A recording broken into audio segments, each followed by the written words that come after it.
இன்னொன்னு நான் சொல்ல மறந்துட்டேன், இந்த டைம் இல்ல. இந்த மட்டும் நான் சொல்றேன். டிஸ்டர்பன்ஸ். என்னோட ஃபுல் நேம் வந்து ஆக்சுவலா இந்த வருஷம் ரெசல்யூஷனே அதுதான் தெரியுமா? சப்ப மேட்டர் சால்ட் வாட்டர் இதெல்லாம் நான் எதுக்கு திரும்ப பழகிட்டு இருக்கேன். இதாங்க என்கிட்ட இருக்க ஒரு கெட்ட பழக்கம். சரி டூல் அம்ப்ரெல்லா ரொம்ப நாள் கழிச்சு இன்னைக்குதான் ரீல்ஸ் எடுக்கலாம் அப்படின்னு நான் நினைச்சேன்.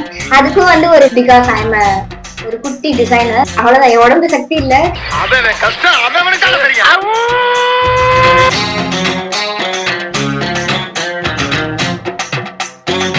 ஹலோ காய்ஸ், வெல்கம் டு ரக்ஷிதாடி. இன்னைக்கு நம்ம சேனல்ல என்ன பார்க்க போறோம்னா, நான் இன்னைக்கு காலேஜுக்கு எப்படி போறேன், அங்க என்னெல்லாம் நடக்குது, இதுதான் நான் வந்து உங்களுக்கு காட்ட போறேன். இன்னும் கொஞ்ச நேரத்துல எனக்கு கிளம்பணும், டைம் ஆயிடுச்சு. இன்னும் இப்பதான் தலையில இருந்து குடிச்சிட்டு வந்திருக்கு, இன்னும் தலையும் காயில, இன்னும் உணவு திண்டுலக்கா பிளாப்பி வேற வருது.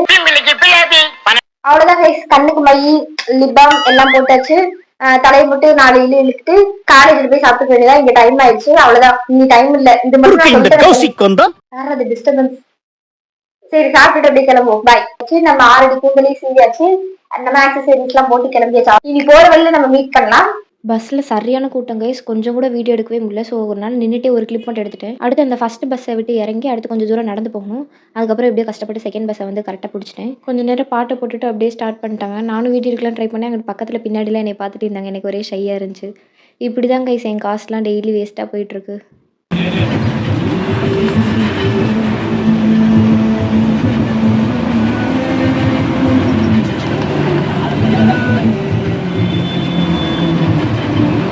காலேஜ் போகிற சைட்லேயே டீ குணத்தூர்னு ஒரு ஊர். அந்த ஊருக்கு உள்ளே என்ட்ராகிறப்பையும் அந்த ஊர் முடிகிறப்பையும் அந்த ட்ரீஸால் வந்து நல்லா ஆர்ச் மாதிரி நல்லா இருக்கும். அது நல்லா அழகாக இருக்கும் கைஸ். அதுக்கு தான் இப்போ வந்து உங்களுக்கு பெரிய பெரிய காடு தாண்டி கடலை தாண்டி மலையெல்லாம் தாண்டி தூரமாக போகிறேன்.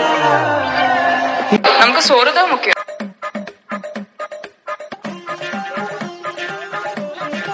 பஸ்ஸில் வந்து நடந்து வந்ததுலேயே டயர்டாகிட்டேன். ஸோ நமக்கு ஃபஸ்ட்டு ப்ரியாரிட்டி வந்து எப்போவுமே சோறு தான்.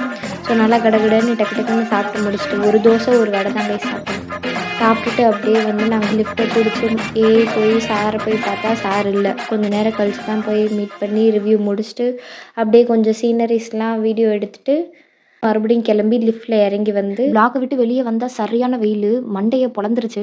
அதுக்கப்புறம் அங்கேருந்து கொஞ்சம் கடை, அப்புறம் ஒரு ஃப்ளைட் மாடல் ஒன்று வச்சுருந்தாங்க, அதையும் அப்படியே வீடியோ எடுத்துகிட்டு அதுக்கப்புறம் பசிக்க ஆரம்பிச்சிருச்சு. ஆளுக்கு ஒரு கோல்டு காஃபி அப்புறம் பப்ஸ் வாங்கி சாப்பிட்டுட்டு அதுக்கப்புறம் வீட்டுக்கு நடைய கட்டிட்டோம்.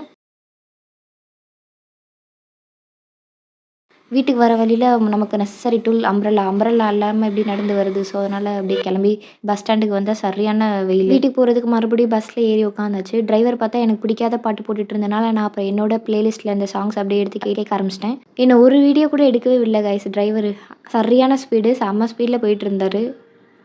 அவ்வளோதான், அடுத்து செகண்ட் பஸ் வந்து ஏறி என் வீட்டுக்கு வந்துட்டேன்.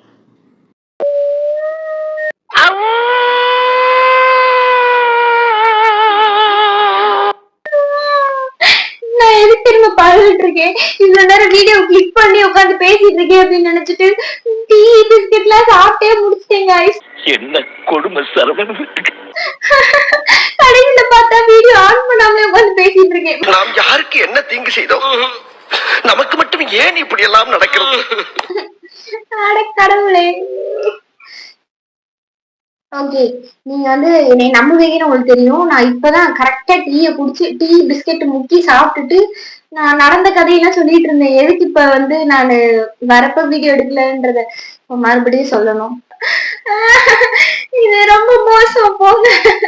நமக்கு மறுபடியும் சொல்றது என்ன, பழைய விஷயமா? சப்ப மேட்டர் சால்ட் வாட்டர் இதெல்லாம் நாங்க அசால்ட்டா நாங்க சொல்லிடுவோம். அப்புறம் ஏன்டா கண்ணு கலங்குது?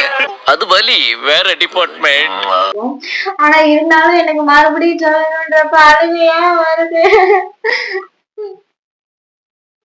ஓகே, அதாவது என்ன மேட்டர்னா, தைரியமா சொல்றேன். நான் வீட்டுக்கு வரப்ப வீடியோ எடுக்கணும்னு நினைச்சேன். அடிக்கிற வெயில் என்னால எடுக்க முடியல. என்னால எடுத்து என்னடி சொல்ற நீ? என்ன சொல்ற? போன் எடுத்து இப்படி வச்சு நான் உட்காந்து பேசி எடுத்துட்டு வரதுக்குள்ள அவ்வளவுதான், அங்கேயே பேண்ட் மயங்கி கீழே விழுந்துருவேன். சோ அதனால நான் எடுக்கவே இல்லை. வீட்டுக்கு வந்த உடனேயும் பேக் எல்லாம் தூக்கி போட்டுட்டு அப்படியே போய் நல்லா சில்லுன்னு குளிச்சுட்டு, ஆனா தண்ணி சூடா இருந்துச்சு, செம்ம சூடா இருந்துச்சு. பரவாயில்ல, நல்லா குளிச்சுட்டு சாப்பிடவே இல்லை, நல்லா 1/2 லிட்டர் தண்ணி குடிச்சிட்டு மல்லாக்க படுத்துட்டு டைம் பாக்குறேன், மணி 7 மணி ஆயிடுச்சு. ரொம்ப நாள் கழிச்சு இன்னைக்குதான் ரீல்ஸ் எடுக்கலாம் அப்படின்னு நான் நினைச்சேன். அதுக்கும் வந்து ஒரு தடை வந்துருச்சு. இனி எனத்தை எடுத்து நான் எப்ப அப்லோட் பண்ண போங்க. இதாங்க என்கிட்ட இருக்கு ஒரு கெட்ட பழக்கம். நாளைக்குன்னு பாத்துருந்தேன். இது இந்த பழக்கத்தை வந்து மாத்திக்கணும். ஆக்சுவலா இந்த வருஷம் ரெசல்யூஷனே அதுதான் தெரியுமா? நாளைக்குன்ட்டு ஒரு விஷயத்த சொல்லக்கூடாது. நம்ம ஒரு விஷயம் முடிவு பண்ணோம்னா அது இன்னைக்குதான் அப்படின்ட்டு எனக்கு தெரியும். நான் அந்த ரெசல்யூஷனா எடுக்க கூடாதுன்ட்டு. பட் வேற வழி இல்ல. ஒரு பேருக்கு யாராவது கேட்டாங்கன்னா இதை வந்து சொல்லணும் அப்படின்ட்டு இருந்தேன். இன்னொன்னு நான் சொல்ல மறந்துட்டேன். இந்த ட்ரெஸ் நான் தச்சது கைஸ். பப் வச்சு தச்சது. நல்லா இருக்குல்ல? ஆக்சுவலா இப்படி சைட்ல இருந்து கட்டினா தெரியும் நினைக்கிறேன். கியூட்டா தெரியும். நல்லா இருக்கா? இது ஆக்சுவலா காலேஜுக்கு போட்டுக்கலாம் அப்படின்ட்டு தான் நான் கொஞ்சம் கம்மியா வந்து பஃப் வச்சு ரொம்ப தெரியக்கூடாது ஓரளவுக்கு அப்படின்ட்டு வச்சிருந்தேன். கொஞ்சம் சுருக்கல் ஆயிடுச்சு. அயன் பண்ணல, அப்படியே போட்டேன். ஆக்சுவலா இந்த சாரீல இருந்து தச்சது. எங்க அம்மாக்கு இந்த சாரீ ஆசையா வாங்கி கொடுத்தா ஒரு 3 டைம்ஸ் தான் கட்டிட்டு அதுக்கப்புறம் வேண்டாம் இருக்கட்டும் அப்படின்ட்டு விட்டுட்டாங்க. ஏமா அப்படின்கிட்டா கொஞ்சம் டிரான்ஸ்பரண்டா இருக்கு அப்படின்ட்டாங்க. சரி ஓகே, அவங்க வேணாம்னு சொன்னா அந்த சாரீல நமக்கு தானே. சாரீல அதை நாங்க வந்து கன்வெர்ட் பண்ணி குர்த்தா அந்த மாதிரி அம்ப்ரெல்லா அந்த மாதிரி போட்டு டிசைனா மேக் பண்ணிடலாம். பிகாஸ் ஐ எம் ஒரு குட்டி டிசைனர். அப்படி பச்சையா சொல்ல முடியாது, ஒரு யூகமா சொல்லலாம். நானே பெருமையா சொல்லக்கூடாது, இருந்தாலும் என்னை பத்தி சொல்றதுக்கு யாரும் இல்ல, நானே சொல்லி ஆகணும். இப்படி ரெக்கார்ட் பண்ணாம இப்ப மறுபடியும் கொஞ்சம் எல்லாத்தையும் பேசிட்டு இருக்கேன். இப்ப அடுத்து வந்து நான் ரீல்ஸ் பண்ணணும், டைம் இல்ல. சோ அதனால அவ்வளவுதான், நானும் டயர்ட் ஆயிட்டேன். நீங்க நாளைக்கு எடுத்துக்கலாம் அப்படின்ட்டு பார்த்தா சரி நாளைக்கு எடுத்துக்குவோம். அவ்வளவுதான் கைஸ். நீ நைட்டு நான் சாப்பிட்டு அப்படி தூங்கிடுவேன். சாப்பிடுறதுலாம் நீ எடுத்துட்டு இருக்க அளவுக்கு எனக்கு சக்தி இல்ல, என் உடம்புலயே சக்தி இல்ல. அவ்வளவுதான், என் உடம்பு சக்தி இல்ல. அடுத்து ஒரு நல்ல ஒரு கண்டென்ட், நல்ல ஒரு வீடியோவோட உங்களை வந்து சந்திக்கிறேன். அது வரைக்கும் உங்களிடமிருந்து விடைபெறுவது ரக்ஷிதா தேவி. அதாவது என்னோட ரக்ஷிதா ஆடின்னு இருக்கு பாத்தீங்களா, அந்த ஆர்டின்றது வந்து என்னன்னா என்னோட பேரு. என்னோட ஃபுல் நேம் வந்து ரக்ஷிதா தேவி. உன்ன மாதிரி அங்கங்க அடமொழி வச்சு வாழ்ற வழி இல்ல. நாங்க ஆண்டாண்டு காலமா பரம்பரை அடமொழியோட வாழ்ற குடும்பம்டா. இந்த வீடியோ உங்களுக்கு பிடிச்சிருந்துச்சுன்னா லைக் பண்ணுங்க, கமெண்ட் பண்ணுங்க, ஷேர் பண்ணுங்க. அடுத்து என்ன வீடியோ போடலான்ட்டு கமெண்ட்ல சொல்லுங்க.